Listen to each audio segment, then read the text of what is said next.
Today, we're diving into the fascinating topic of the role of religion in politics. Let's get started. Absolutely. There's so much to explore. Where do we begin? Well, throughout history, religion has really shaped political systems, laws, and social values. Right, it's been a driving force in many societies. Exactly. In some countries, religion directly influences government, while in hmm others, there's a clear separation of church and state. But that separation isn't always black and white, is it? No, not at all. It's more like a spectrum. There's an ongoing debate over whether faith should guide laws or if governments should remain secular. So historically, how has religion influenced politics? Well, in ancient civilizations, many were theocracies where religious leaders held power. Like in Egypt with the pharaohs, who were seen as gods themselves. Exactly. And during the Middle Ages, the Catholic Church had immense influence over European kings and laws. Right.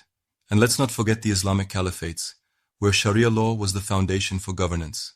Yeah, and even in modern times, the US and Western democracies developed with the idea of separating church and state, but religion still hmm impacts policy decisions. So, what are some of the benefits of religion playing a role in politics?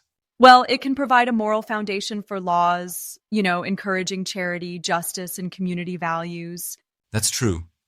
Religious organizations often step in to provide social services like hospitals and schools. Exactly. But on the flip side, it can lead to discrimination against religious minorities or non-believers. Yeah, and it can limit personal freedoms, like rights for LGBTQ plus communities or reproductive rights.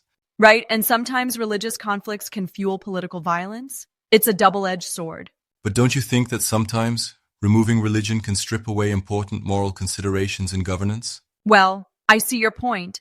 But I think a secular government can still uphold strong ethical values hmm without aligning with a specific religion.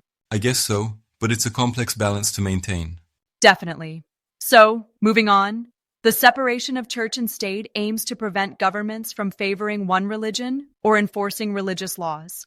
Like in the US, where the First Amendment ensures that, right? Exactly. And in France, they take it further with laïcité, which even bans religious symbols in public institutions.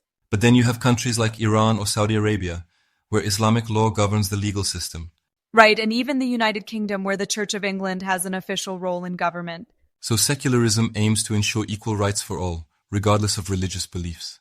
Yes, and it prevents governments from imposing religious beliefs on citizens and Yeah, helps avoid religious conflicts over political power. but critics argue that secularism can remove moral guidance from politics. That's true, and it can also restrict public expressions of faith, like banning religious clothing in government buildings. In the US, religion still plays a significant role in politics, even though there's supposed to be a separation.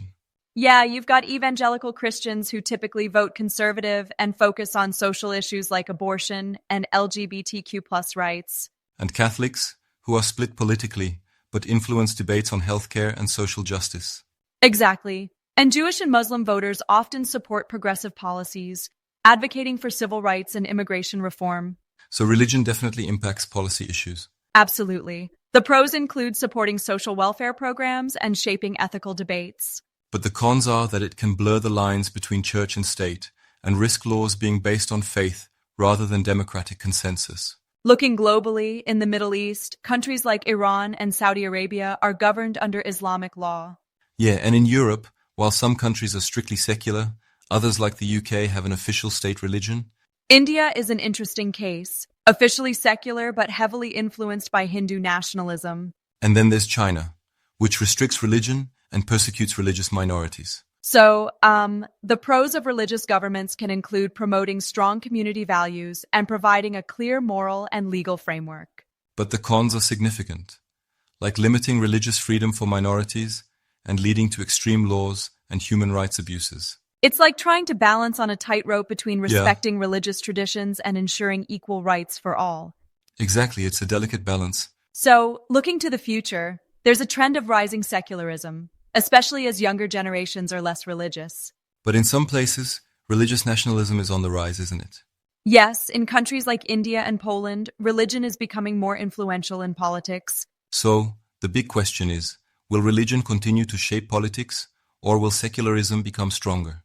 That's the million-dollar question. It's hard to predict, but these cultural shifts will definitely impact the future of governance worldwide. One thing's for sure, The debate over religion's role in politics isn't ending anytime soon. Definitely not. Whether faith provides moral guidance or government should remain secular is a conversation that will continue. And it'll depend on how societies evolve culturally, socially, and legally. Well, that's all the time we have today. Thanks for joining us on this deep dive into religion and politics. Thank you. Until next time.